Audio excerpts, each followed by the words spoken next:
One of my absolute favorite people in the Bible is a woman named Rahab.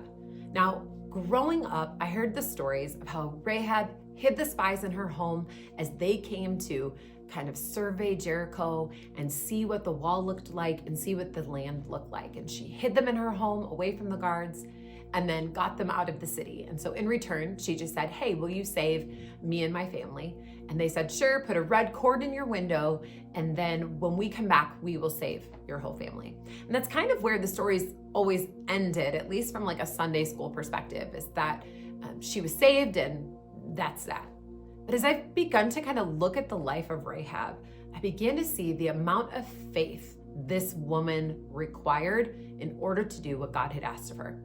You see, this is before the days of the Holy Spirit being available to everyone all the time. So she would have heard these stories of the people of Israel and how they'd defeated the Egyptians and how they had set free from slavery and defeated countless armies and survived in the wilderness and most recently crossed over the Jordan River.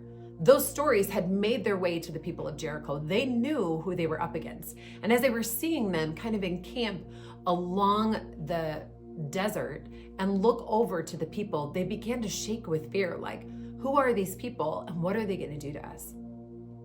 But Rahab looked with eyes of faith. Somewhere deep inside her, she felt a calling not only to the people of Israel, but to their God, an unknown God to her. She was a prostitute. She was somebody who was not living a good and wholesome life, yet somehow she knew that if she could get to the Israelites, that God was going to accept her. So what does she do? She gathers all of her family. They get into her home, and when the city collapses, the wall collapses, she and her family are spared. And then she does something so interesting. So in Joshua chapter 6, you see that they have saved her and her families. And then it says Joshua spared Rahab. This is verse 25. Joshua spared Rahab, the prostitute, and her relatives who were with her in the house because she had hidden the spies and that Joshua sent to Jericho. And she lives among the Israelites to this day. Now, among the Israelites, Rahab didn't go, okay, thanks so much for getting me and my family out. We're going to go to this other city over here, go back to our gods, go back to people that we kind of know. She said, no, I want to now be a part of this family. I want to be a part of this nation.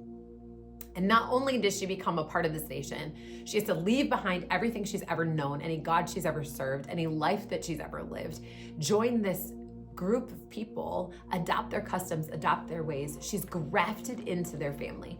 She marries a man named Salmon, and together they have a son. And their son's name? Boaz. And Boaz, he marries Ruth, and they have a son whose name is Obed. Obed gives birth to Jesse, and Jesse is the father of David. David, King David. Rahab is in the lineage of David, and not just the lineage of David, the lineage of Jesus Christ. This woman who basically has no history of being an Israelite until this moment of Jericho is grafted in, not just into the Israelites, but into the lineage of Jesus Christ. She's also mentioned in Hebrews in the Hall of Faith. The amount of times that her name is mentioned is always done so in a moment to discuss the faith this woman had to believe that God was willing to take her as she was and bring her into his family. I love this story.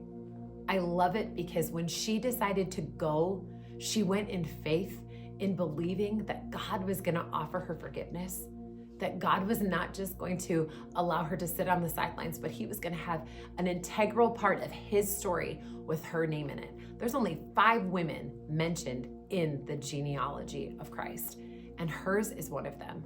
A foreigner, a prostitute, someone who is not an Israelite by birth, but she was grafted in because she chose to go.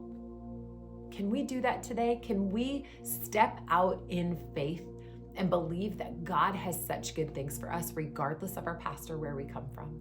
Maybe today you take a little piece of red yarn or a red cord and tie it around something or put it in your pocket or carry it with you to remember Rahab, who heard of what God was doing and chose to believe that he had good things for her, a future and a hope. God has great things for you. Go today in faith and believe it. Have an awesome day.